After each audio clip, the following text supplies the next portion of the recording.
Hello and welcome to this video playing Waurp. Okay, I'm going for a Sicilian again. I want some variety. Taimanov.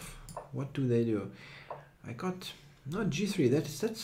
That's a really I think somewhat underestimated line, especially on the non-professional level. You have quite a number of strong players playing this with white, but you don't see it that much on the club level or somewhat lower levels. Okay, this is not a great line, I think, but it's interesting at least, and let's see what he does. There's maybe some interesting points there. If he moves the H pawn, there is some weakness on G3, yeah, with the bishop coming to C5. So maybe I can pose him some interesting problems there. Not sure if it is objectively good.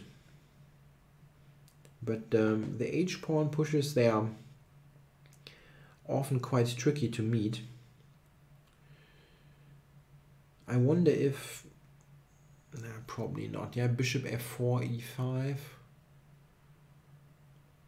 Yeah, probably not working.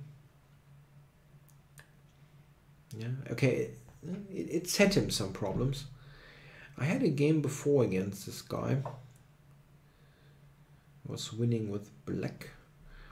Knight B3, so what is he doing here? Bishop F4 is what he wants to do. I have Knight E5 then, yeah. It's not the end of the world.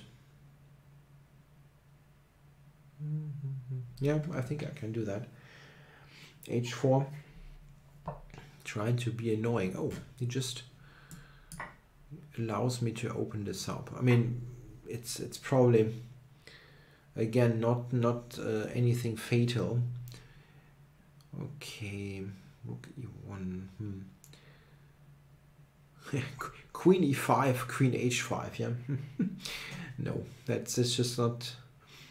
That's just not going to happen. That's a bit too crude.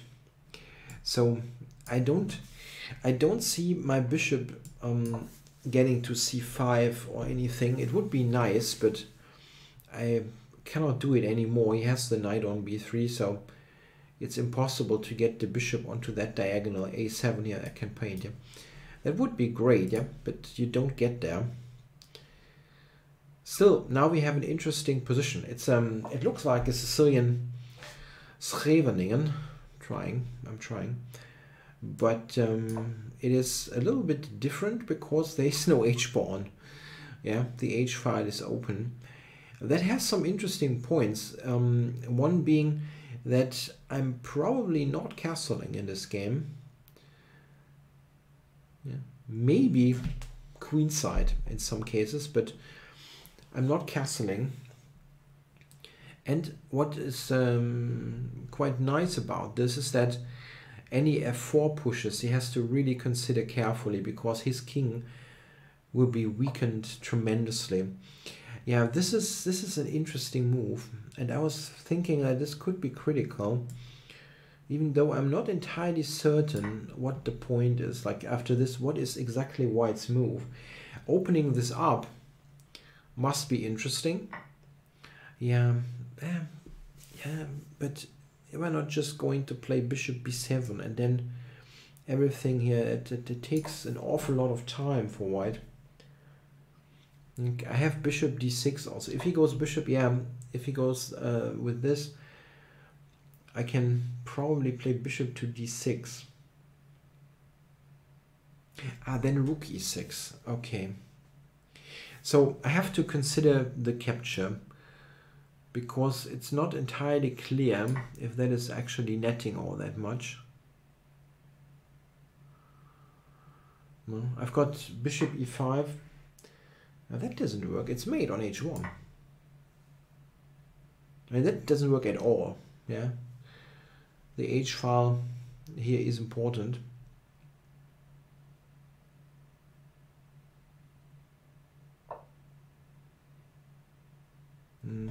Yeah, queen takes is the simplest thing to do. I'm a rook up. Oh.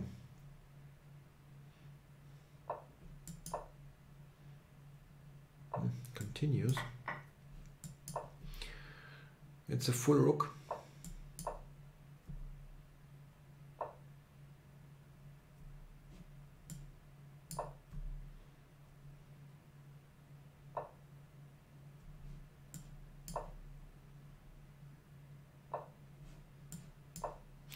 I recently listened to a podcast, the Perpetual Chess podcast. It's really nice. If you want to have some high quality chess interviews, go for it. They had a guest on there. What was the first name? I don't remember. Last name was Korbler. I think it was John Korbler. I don't know. I forgot about it. Well, very interesting character, and don't want to tell the whole story, but one point of his was that he never resigned a game ever in his life, as he said, and that was I think very funny. I mean, like never is really rare. Yeah, he always plays to mate and says he has countless games where he won or drew. Yeah, crazy lost positions. Anyway, knight b3. I mean, I don't know what h5, what the best reply is. The move looks a little bit dubious for sure, but it's tough to say. One thing that I want to point out is that this is probably not a good reply, I would assume. Now something like that, for example, it looks immediately annoying. I'm threatening queen g3. And the knight coming to g4 is also going to be not easy to handle. As you see, the engine is not really so much concerned, but I don't have any problem. Yeah, h3 is, yeah, then this one gets interesting. I was thinking about motifs like that. If this, bishop a7, yeah, and that is just not so clear. Maybe white is better here. That's possible. The engine likes white. h5 was a bit of yeah, just going for something unconventional, let's say. h4, and he simply let me take. Probably there's not much else. So I took here, and d6, which is probably now sensible. It's tough to ever get this out. But I think it's nice to have the H file open here. Okay, he went with A4 and B6 is not strictly necessary, but B7 looks like a decent enough square. And now E5. I don't think it works. It just doesn't work. Rook E5. And oh, I should have thought about this. Yeah, the engine is of course completely correct in evaluating this. This is just completely winning because of the H file, threatening mate. Rook H1 checkmate and over. Okay, that was better. However, here I don't have any problems. The rook probably should retreat, and then yeah, knight e5. Yeah. It's the same idea. Whenever there's a capture, there's the mate here on h1 with rook or queen.